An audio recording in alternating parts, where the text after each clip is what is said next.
But how do they get an audience? Like just because you're hot and you show your asshole? They bait through their Instagram, yeah.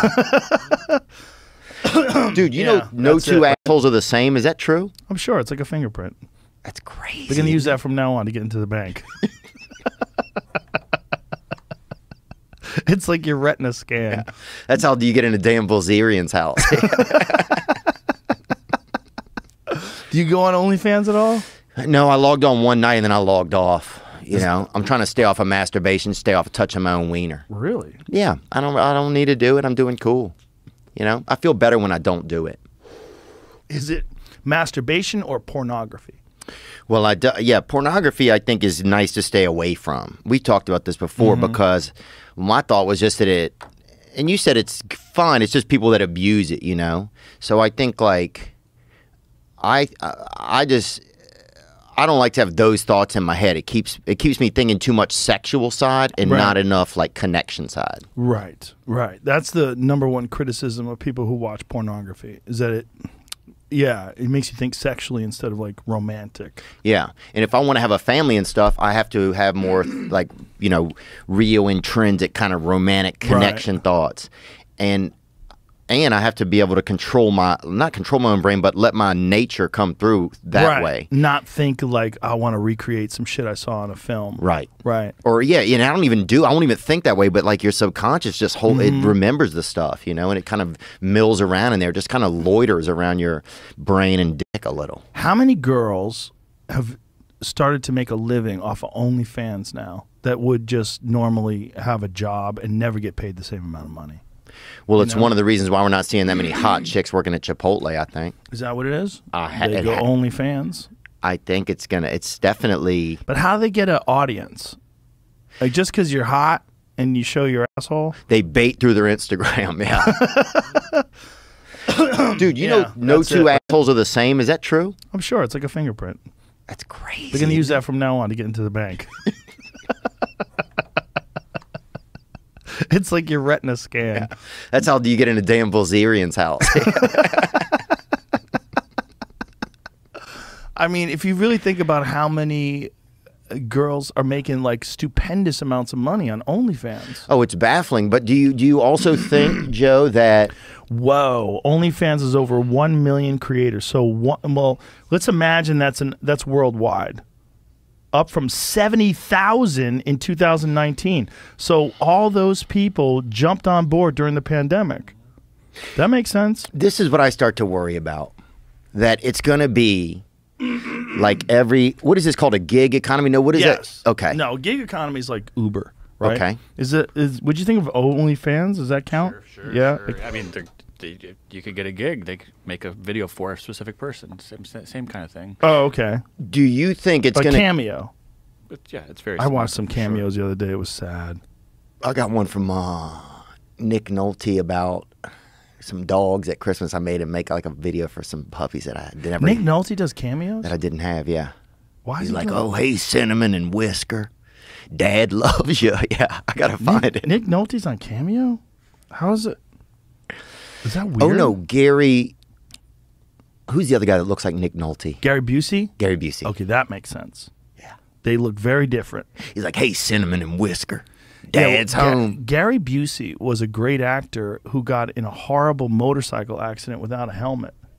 Yeah. Okay, play some of these. Give me one right there.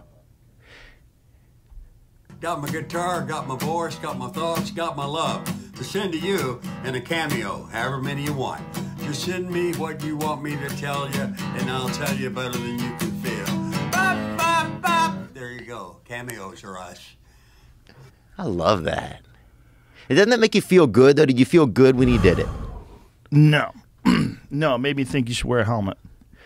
Oh, you think people are taking advantage of him? No, that's what happened to him. He got in a motorcycle accident without a helmet on, back when LA didn't have a helmet law. And he crashed his motorcycle and bounced his fucking head off a curb. Oh, and damn, and got serious brain damage. That's not funny, so you can pull that up. I want to say that was from like the early 2000s.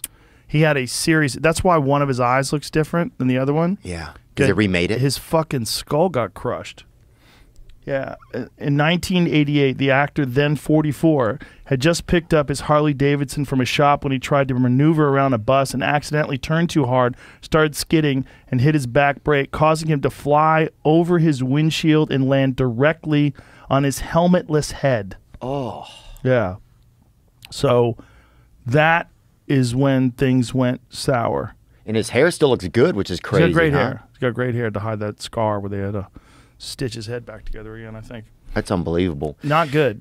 Yeah. Well, this is my question then. Do you think it's going to get to a point, right, where if we start losing jobs, right, and there's less jobs and more people are on like OnlyFans, right, that you're basically going to have chicks out there, like literally people, women holding each other at gunpoint, like, you know, subscribe to my pussy, stuff like that. Like, you know what I'm saying? Like, I don't know what you're saying. You know, help, Jamie. Jamie, can you pull up some help? Pull up some help. I need some help, man.